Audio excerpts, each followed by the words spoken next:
قال النبي صلى الله عليه وسلم: من القرآن 30 آية شفعت لرجل حتى غفر له، وهي: تبارك الذي بيده الملك. رواه أبو داود. أعوذ بالله من الشيطان الرجيم. بسم الله الرحمن الرحيم.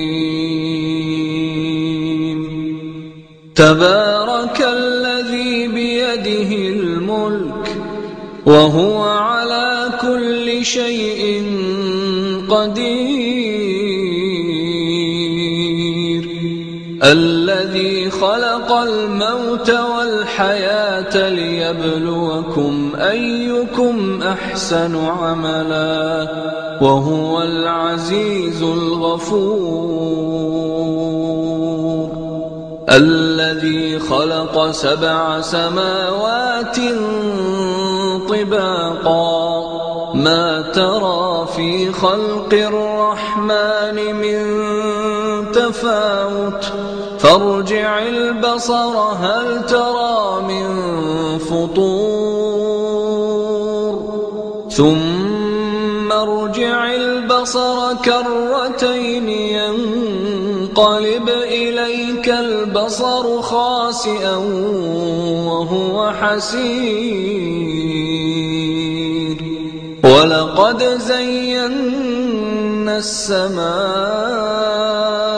الدنيا بمصابيح وجعلناها رجوما للشياطين، وأعتدنا لهم عذاب السعير.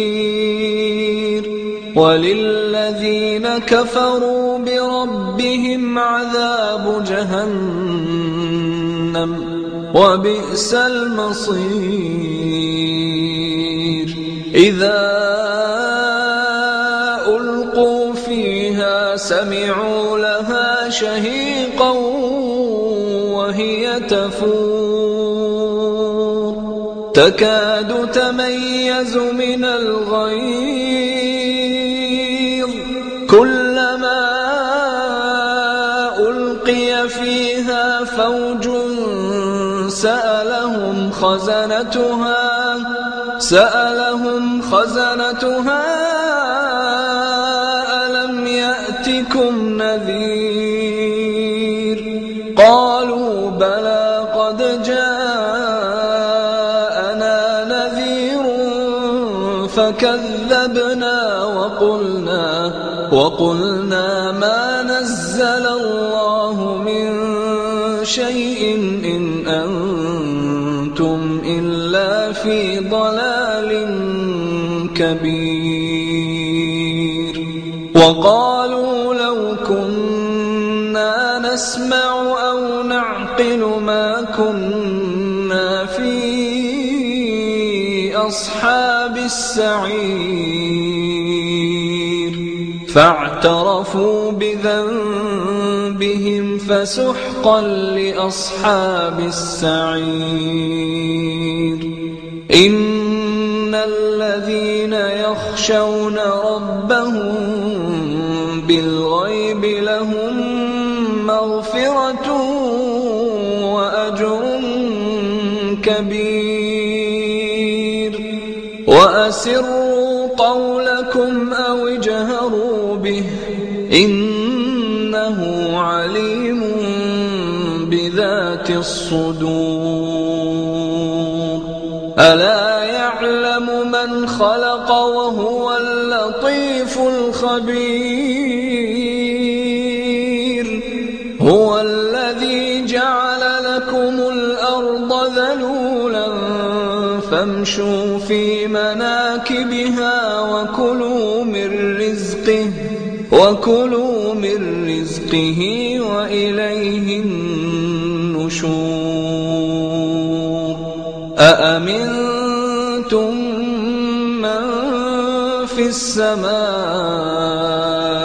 أن يخسف بكم الأرض فإذا هي تمور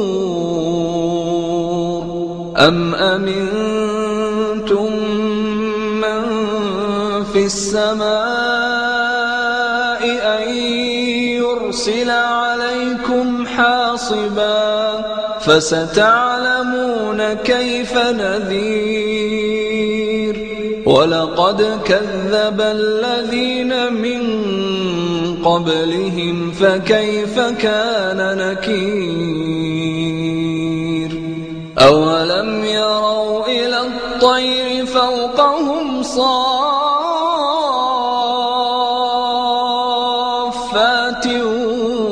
ويقبضن ما يمسكهن إلا الرحمن إنه بكل شيء بصير أمن هذا الذي هو جند لكم ينصركم من دون الرحمن إن الكافرون إلا في غرور أمن هذا الذي يرزقكم إن أمسك رزقه بل لجوا في عتو ونفور أفمن يمشي مكبا على وجهه أهدى أمن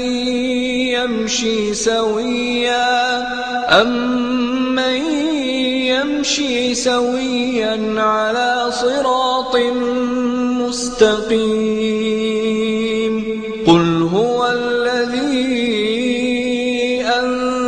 أنشأكم وجعل لكم السمع والأبصار والأفئدة قليلا ما تشكرون قل هو الذي ذرأكم في الأرض وإليه تحشرون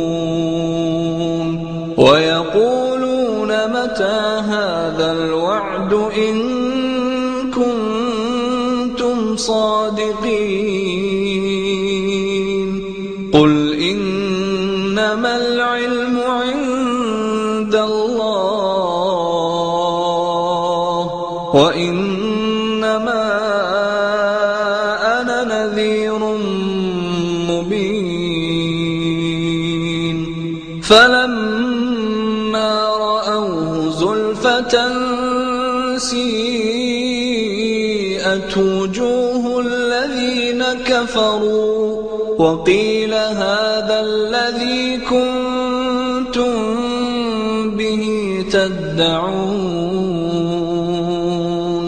قل أرأيتم إن أهلكني الله ومن معي أو رحمنا فمن يجير الكافرين من عذاب أليم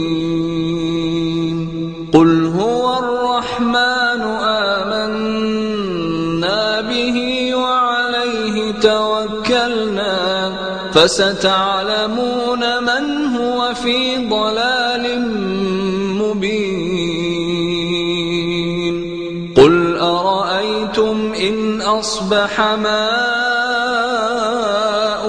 غورا فمن يأتيكم بماء